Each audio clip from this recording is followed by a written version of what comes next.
Hello, hello, hello. Welcome to the Color of Money podcast. Hey, this is 2 episodes consecutively where you have all of the hosts. This has been a long time since we've all been to get together, and I believe it's because of our guests today. We have Bo Minkiti, Julia Lachey, Daniel Dixon, and myself. And our guest for today is the incomparable none other than Mark Willis. Hello there. I'm honored to be on the podcast, and I am especially honored to be in the presence of such great leaders. All of you are people that I admire greatly and have the utmost respect for. And so it's an honor. I came into Keller Williams in 2004. Mark Willis has been there, was there as the president and CEO at the time. And Mark and I have a long history. We've grown a kinship over the years. And one of the beautiful things that I always liked about Mark is his sincerity. I've always gotten a transparent Mark. And that's what I've always loved about it. And if the baby was ugly, he called the baby ugly. And I called the baby ugly one time because I told him, I said, how am I going to take these marketing materials back to my marketplace? And none of these marketing materials look like the people in my marketplace. Yeah.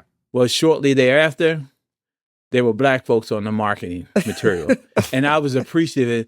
And then I think they went a little bit overboard because every time we had an event, it was Black people all over everything. Yeah, all over everything. But which is cool. And I was laughing because, they were all from our market center. I guess we were the only market center that really represented that well at that time anyway. But it was great. And the whole idea is that I've come to know and grow with Mark to say whatever he says, he's going to stand behind. And that's one thing I've always respected about him and his roles. And I appreciate that. And we just want to make sure we have we're going to have a great conversation today. Mm-hmm. We're going to have a great podcast today with our great host, Mark Willis, the Chief Leadership Officer at Keller Williams Realty International. Mark, thank you for being here. Well, Emmerich, I'm honored. I will share a couple of things because you are my brother from another mother, in that you and I have the same behavioral style. On the AVA, we were both 8714s. We are both the fourth of 4 children, I think. Am I right about that? Yeah. So Emmerich and I learned early on that we had a lot in common, and we built a dear friendship that I treasure. Mark, let me tell you a little bit about what we normally talk about on this podcast. This podcast, of course, is a Color of Money podcast, and our tagline is to help people earn more, learn more, and build wealth. We do that in 4 different types of conversations. We either talk about leadership, we talk about real estate businesses, entrepreneurship, we talk about development, or we talk about literally just wealth building. On our last podcast, we had a gentleman who was in a group with me called High Capacity Leaders, and he talked about wealth building because he runs an organization called Reconstructing Wealth. We were hoping that you and your many roles as the leader of all leaders would be willing to talk to us today specifically about the leadership track and roles in which people can apply leadership skills to building wealth. So that's kind of the nature of the conversation and how we'd like to take that today, if that's okay with you. I love that. Because I'm sure you could talk about many things, but of course, being you were the CEO of the largest real estate company in the world, the largest real estate franchise by agent count in the world. And you've had tons of different leadership roles throughout, not just the tenure with KW, but other places as well. We'd love to kind of just talk a little bit about some of those things and how you could help us and our listeners engage in leadership to some of the things we were saying before we went live on the podcast, to build successful businesses through our leadership, to build successful financial lives through our leadership styles and all of those things. And particularly what we were talking about before we went live was adaptability, which right now is a big thing for a lot of people because a lot of things have changed. Last year was an interesting real estate market, and now the world is interesting. Things that once were aren't, and there's constant change every day. So could you start maybe by talking to us about not necessarily how Keller Williams has changed, but just how do leaders adapt to change, and maybe sometimes where you've had to adapt to change and lessons that we could learn from that. Certainly. Early in my real estate career, as a leader, I was in one of my first leadership roles. I went to a seminar, and the speaker made this statement.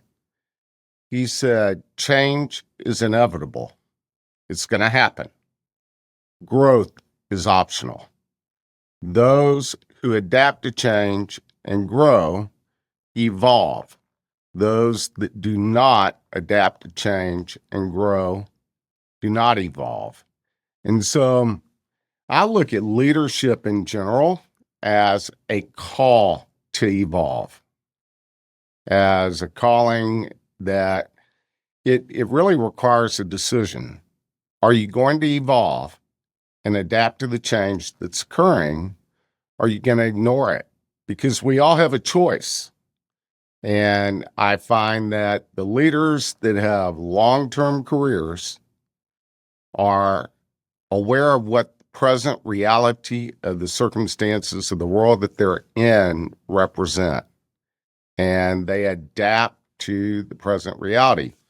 You know, when I teach leadership, I always say that the first habit of every effective leader is the reality habit, which is the ability to recognize what's going on right now and adapt to it. And to call out the truth of what's going on right now, right? I love that, Mark. Like we said a couple of times in the podcast, in other ways, that like this role of the leader is to see things as they are, not worse than they are, like see the reality and not get carried away in the emotion of the reality is good or bad. That's kind of hard, isn't it? Yeah, it's one of the hardest things in the world to do, right? Because you want life to either be good or bad. And I think everyone wants to say, well, is this reality good or bad? Well, it just is, right? Right. The second thing, though, was see things as they can be. Yeah. And then go make them so. So I'd love for you to share with us a little bit about, I just love what you said. In adapting to the present reality, how do you see leadership in both seeing that thing the way it is, and then what's the leader's role in moving it somewhere else? First of all, I think to lead, you have to know who you are. Mm-hmm.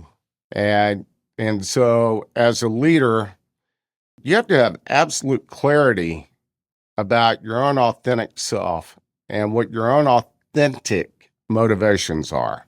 So you have to know who you are. You have to know where you're going. And so in knowing who you are, then you look at how things are. How are things right now? And then how do I want them to be based on what's possible? Like, and I think that, we say, think big, aim high, act bold. I've always been a big thinker. That's one thing that no one ever had to teach me. And I think I was a big thinker because I wanted a big life.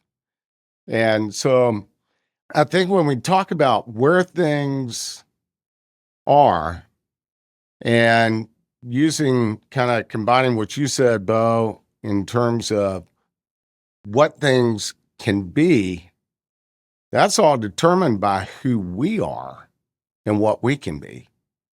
And I think a lot of people lose sight of that. Leadership begins with self-awareness. Once we're aware of who we are, what our motivations are, and what we want, it's real easy to get it. I'll tell you a quick story. In my mid-20s, I read a book called Creative Visualization. And that book kind of invited me to go through a process of imagining the life that I wanted to build. And the author is a lady by the name of Shakti Gawain. And Shakti actually had us visualize our perfect lives.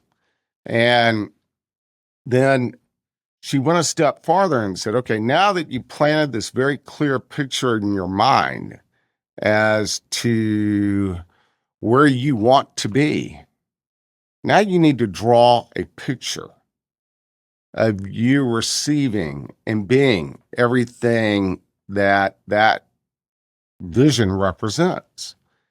And so, I'm a horrible, I can't draw worth a darn, but I drew pictures of myself. And one of the pictures that I drew was me standing at a podium, and this was at 25 years old. I'm 63 today. I was standing at a podium, congratulating the largest audience of real estate agents ever congregated in one room and congratulating them for building the number one real estate company in the world. Now, fast forward 28 years later, I was doing exactly that. And so when I, and by the way, the author of the $1 Million Habits book, Robert Ringer, he talked about a theory called the holographic brain theory that says that the brain itself is, and this is all based on quantum physics, is a quantum mechanism or quantum organism. And all parts of the brain are attached to the others. And he says, if you can implant a vision and you can hold that vision through challenging times, through tough times, and never let go of that vision, life will automatically organize circumstances so that you become what you envision. And so I took that as gospel.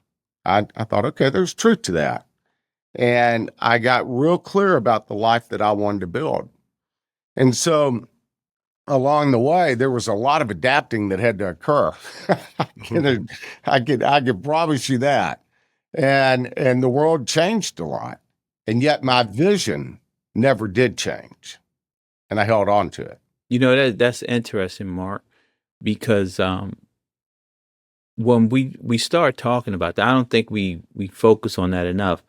And there's a saying that when you put intentionality behind your action and it's powered by a vision, the universe and God will conspire to help you make that come to reality. 100%. And I think we all need to be reminded of that on a regular basis. Is this the part where me and Daniel get to talk about vision boards? Y'all know how much I like to talk about vision boards. Well, what you gonna do with the vision board? You can talk about it. What you can do it. Sometimes people just put pictures up there. And what does this mean? And you ask them, they say, well, I just thought it was a good picture. Well, damn, you just defeated the reason for having a vision board. You just put a nice picture up there. Yeah, I just had one picture. What was the one picture? The one picture was me standing at the podium congratulating an audience on building the number one real estate company in the world. Right. That was it. And I thought, okay, that's my true north. That's where I'm going. Yeah, that's good. And it's like, I have to tell you a quick story that when I created that vision, I owned an independent real estate company in Austin. And then later I sold that to Coldwell Banker, and I became a branch manager for a Coldwell Banker office. And so I thought, okay, well, maybe Coldwell Banker is the vehicle. And then Coldwell Banker had a different view of the real estate agent than my view. I thought like Gary Keller. And I met Gary Keller, and I thought, okay, Keller Williams is the vehicle that will get us there. And back then, we had less than 400 agents. Everybody told me that I was insane. When I would tell them, I'd be sitting with a recruit and I'd say, well, I do want to say one thing to you. And that is whether you choose to join us on this journey or not, you need to remember this one thing that I'm going to tell you. You will look back on this conversation. If you don't choose to join, you'll look back on this conversation and you'll say, wow, I remember when that young leader, and I was about 30 years old at the time, so I guess that's young, I remember when that young leader said, you'll look back at this and you will say, wow, Keller Williams really did make it. And so I kept holding on to that vision and never let go of it, even when everybody around me was looking at me saying, you're crazy. That's a good question that I have. I'm the newest OP on this podcast right now, and I have this big, wonderful vision, and then challenges come, right? And it could be the adapting to change challenges of the social climate, the political climate, anything could happen. In my particular case, we have a market center location problem. There's all these different problems that come to hinder the vision that you might have. How would you encourage someone to hold on to the vision, or what do you do to continue on with the vision when you are continuously, faced with a number of challenge? And I'll even go as far as to say personal challenges that people might have. And I say this to you respectfully, of course, but people throw all kind of stuff at you. We all see it. You know what I mean? How do you keep a vision when people are like, oh, this is about, they're saying all kinds of things. There's all kinds of changes happening. How do you keep the vision and stick to it regardless of all the external factors that might be happening? Well, I think number one, you have to commit. You have to say, okay, I'm all in. Failure is not an option. And I've said failure is not an option so many times I can't count them. And the other one is, I tell you, I got a great one from a friend. As a lot of people who know me know, I lost my wife and best friend in the world to cancer. And I got a real good friend gave me a bracelet. And I don't wear jewelry. I wear a watch and that's it. I can't keep up with jewelry. And so I got a bracelet, and I still have it. It's next to my bed, and it has inscribed on the inside of it, keep effing going. Now, I shortened that and I said it's KFG. We just have to keep freaking going and not give up and not allow the obstacles or other people's opinions or background noise or any kind of distraction to keep us from going confidently in the direction of our vision. And we've got all kinds of forces. And those forces are going to say, oh, you can't do this. You're crazy. This is too hard. You had the wrong vision. I'll tell you, the biggest obstacle you have is what Michael Singer calls the roommate in your head.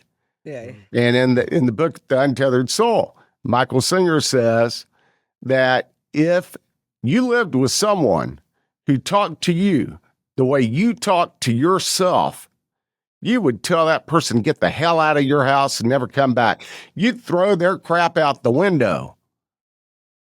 But we tolerate our own self-talk that can sometimes be defeating, and it can cause us to see limiting factors and barriers. And we can either tell ourselves, we're strong enough to get past this and work through it and to grow as we go through it and learn the skills we need to learn. Or you can tell yourself, oh, this is too hard. I can't do this. Everybody's saying that I'm crazy. So it's really a choice.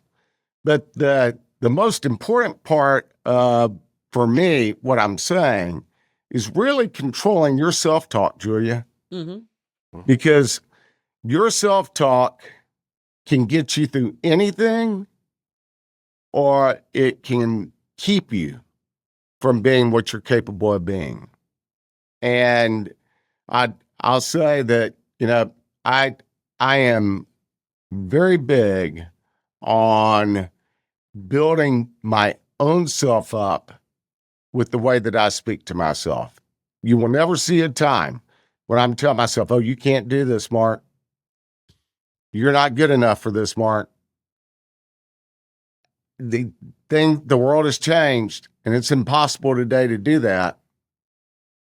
Now, I will say that there are times when we're on a path that we have to alter. And sometimes, in our self-talk, and this is something I try to do as much as possible, is really lead with my intuition and what I know internally. And then to nurture that intuition with positivity. The other thing is surrounding yourself with people who are winning, not surrounding yourself with people that are not winning. And, we control really three things, I guess. We control who we go into relationship. We control our attitude and the way we think. And we control the actions that we take. And so it's about making sure that, number one, we're going into relationship with the right people who are aligned with us and can contribute to our journey ahead. And then it is controlling our attitude, which becomes ultimately our self-talk.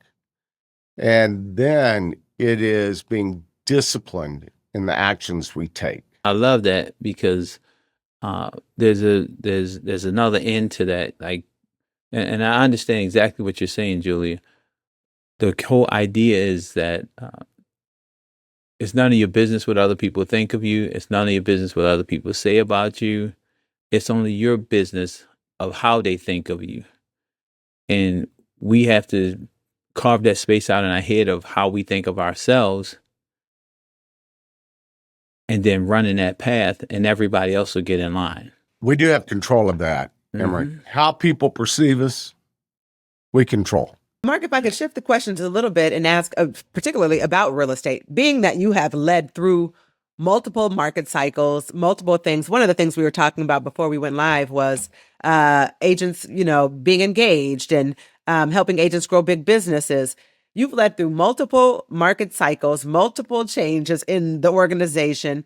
What's the most valuable lesson that you've learned that can help real estate agents today and apply to their business, regardless of the interest rate, regardless of the next new shiny thing? We talked about, people being drawn to the next new shiny thing. Oh, I'm going to go to this organization, or this brokerage is doing this, or this is the new thing in town, and jumping all over the place and worrying about what the lawsuits are going to be. How do you navigate through all that? For you personally, has there been a valuable leadership lesson that you've learned that could help the agents that are listening to this podcast today? Well, I'll tell you, I got great advice from my mother about 10 months into my first year in the real estate industry. I sold 42 homes first year I was in real estate, wow. 1984. And that was pretty good. And I had an opportunity to go work for a developer. And I was offered a shiny, new, beautiful Buick. And they gave away Buicks for selling houses. They were giving me a Buick Electra Limited. Oh, Mark, I'm gonna need y'all to step up your game. Yeah, I did. I mean, this is 1985 or something like that, and a big office, and he wanted me to work with him, and I called my parents and I told them, and my mother said, "Mark, I'm gonna tell you something, son." She said, "A rolling stone gathers no moss. Stay where you are. Don't be looking for the next bright, shiny object, because if you're in search of bright, shiny objects, you're not becoming what you're capable of being. And so you should stay where you are. You plant those roots, let them go deep, and you will have what you want. But if you think that the grass is greener on the other side of the fence, you're mistaken. The grass only becomes greener when you water it and you fertilize it. And the best place to do that is right where you are."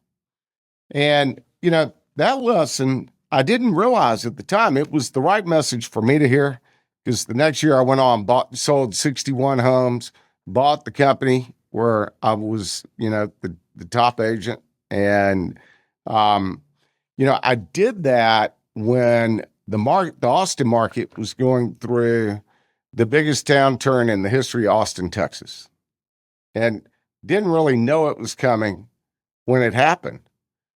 And yet we took that firm and we doubled the market share during a down market cycle. And so I learned very early that down markets create opportunity. But when you're thinking that the opportunity is going to be greater because of where you go rather than what you do, you're falling into a trap that can keep you from being what you're capable of being. Because you're right, Julia, there are shiny objects all around us. And if we think that by just going to the shiny object, we're going to get better, it's a very high probability that we're going to be disappointed with that. And, I have to say that if you want to build a great career worth having, aimed at owning a great business worth owning, aimed at having a great life worth living, there's no other real estate company teaches the principles that KW does. There's no other company that has the culture or the platform for leaders. And yet, the real estate industry is a local service industry. And so it's about the local leader. And is the local leader everything that they're capable of being? And are they capable of earning the hearts and minds of the people that they serve? And you earn the hearts and minds of the people you serve by getting to know them and spending time making sure you have clarity about, do I understand this person? And then helping them get what they want. But it's not until you help them get what they want that they will help you get what you want. I wanted to challenge that just really quick though, Mark. I think what people say they want, what they're willing to do to get it are two very, very different things. We're in an industry where 90% of agents make 10% of the money and 10% of us make 90% of the money or so. So how do you get through to the agents to do the work to get the thing on the vision board? You created your vision and you wrote it and you were standing at the podium and you were willing to do all of the work and bust your butt to get there. How do we bridge that gap with agents in our industry? Let me just say this 90-10 thing. The first thing I would just my blink on that, Daniel, is that I would ask the person I'm talking to, do you intend to be the 90% that does 10% of the business? Or do you intend to be the 10% that does 90% of the business? See, that choice is an individual choice. And that's why, earlier I said that who you surround yourself with matters. And I look at a lot of our leaders in the company and I say, okay, who are your top 5 agents that you have in your market center? And are they doing better this year than they did last year, regardless of what the market is? Mm-hmm. And I think that the local leader has a responsibility to those people to help them do better.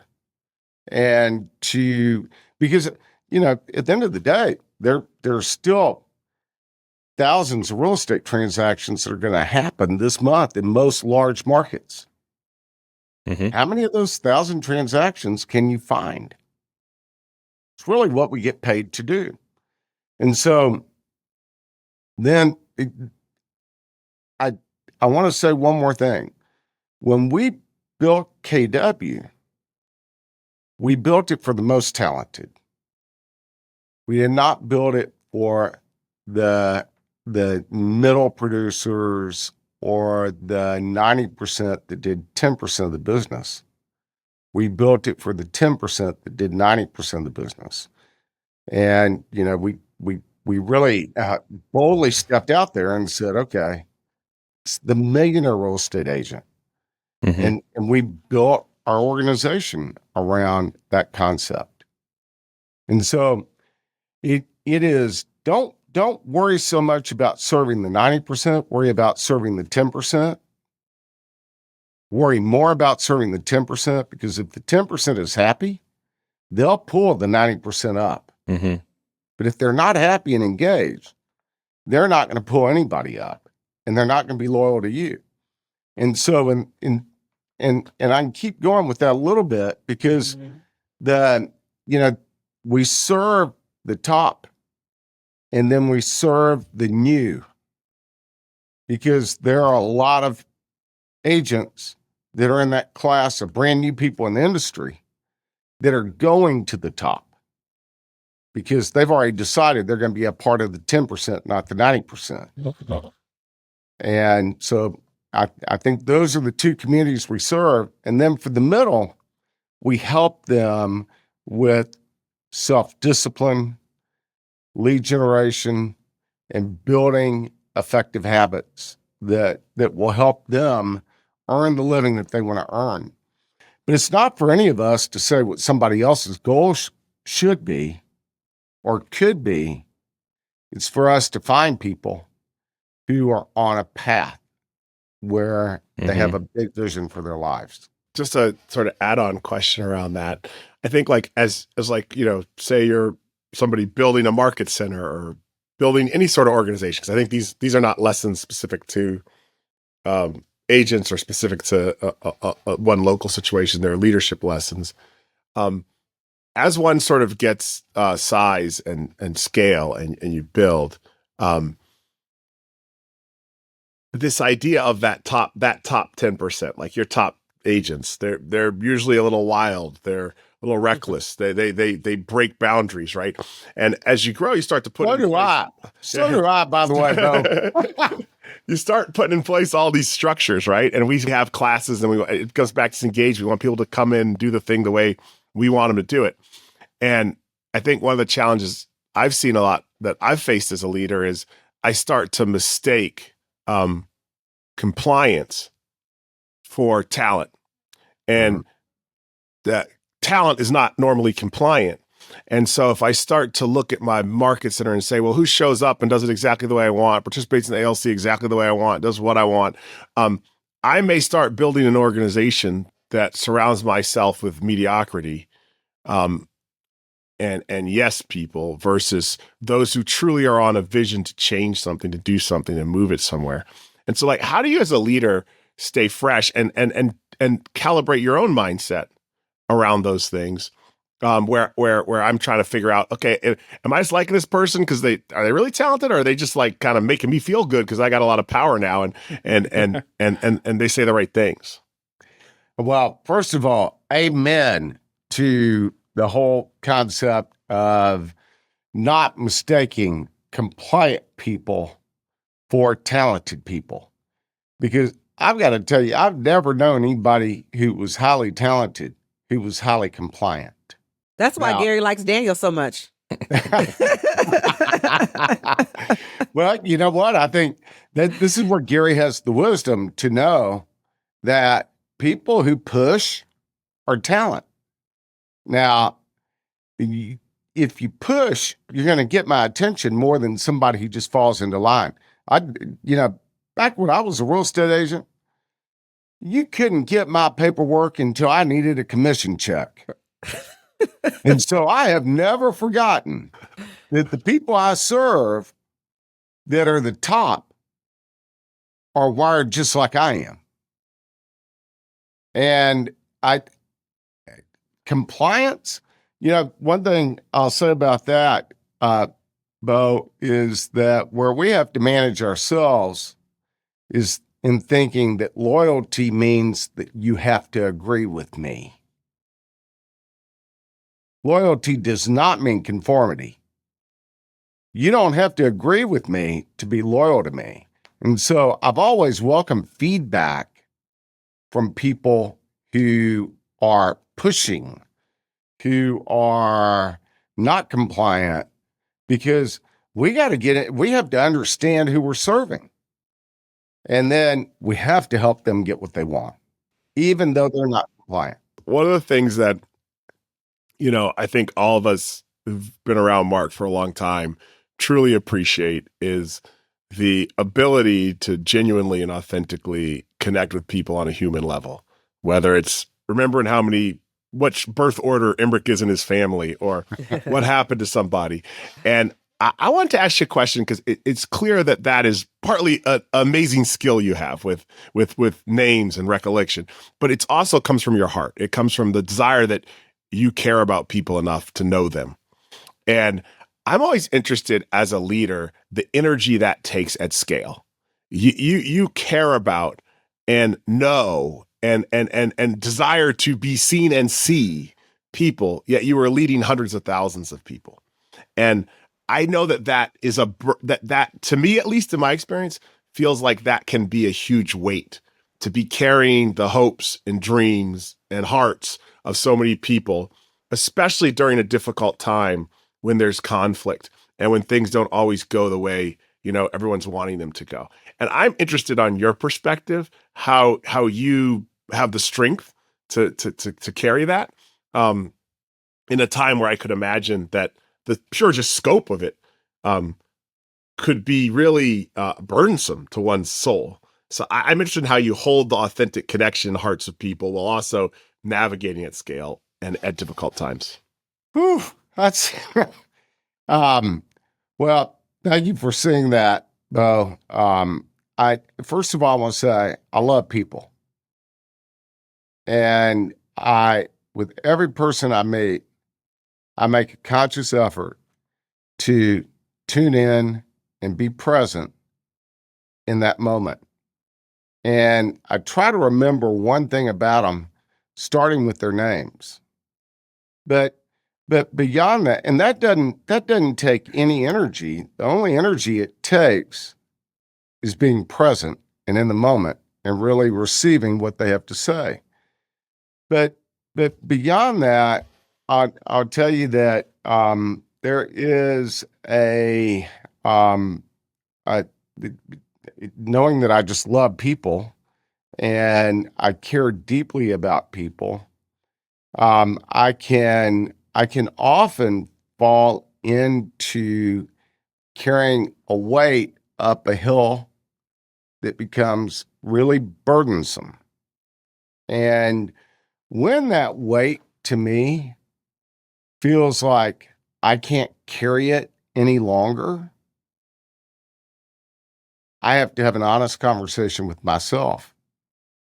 And the truth is that when you make a conscious effort to see the best in other people, and you make a conscious effort to see the best in yourself, and you make a conscious effort to really love other people, you also have to make a conscious effort to love yourself. And so there's a checks and balances system there. But none of that ever changes. Do I enjoy people? Do I care about people? And do I believe that every person has good in them? I do. I truly do. And I look for that good. Mm-hmm. And we'll help somebody far more by pointing out what they do well and building them on their strengths than attacking their weaknesses. That's good. And Really good. I think I'm just, honestly, I think the good Lord just naturally programmed me to be that way. And so that helps me. And by the way, when things get tough, when that weight feels real burdensome, when you have people who are authentically with you on that journey, they start picking up some of that weight. Well, Mark, we're coming to the end of our time. What would you want the listeners from today to take away from this conversation? What's the one thing that you want the audience to get from what you shared with us today? Well, the one thing I'd want everyone to know is that if it is to be, it is up to me. every single one of us. And that's a real simple statement. But I would invite everybody to get absolute clarity about who they are, where they're going, and what they're doing, and to develop a strong mental mindset and a commitment to surround themselves with people that are on a winning journey, not people that are on a self-pitying or losing journey. And know that particularly in this market, there's going to be a transfer of wealth that's going to occur. We see it happening right now. Mm-hmm. And we need to remind ourselves that we have a choice as to whether or not we participate in that transfer of wealth or whether or not we are victims of that transfer of wealth. And that there's nothing complex about it. It's just doing the things and following the habits that the highly successful follow and learning from them and surrounding yourselves with those people and not with people that are on the losing side. Thank you so much. Well, thank you thank everyone you. for tuning in. We'll see you next week for another great episode of the Color of Money podcast. Take care. This podcast is for general informational purposes only. The views, thoughts, and opinions of the guest represent those of the guest and not Keller Williams Realty LLC and its affiliates, and should not be construed as financial, economic, legal, tax, or other advice. This podcast is provided without any warranty or guarantee of its accuracy, completeness, timeliness, or results from using the information.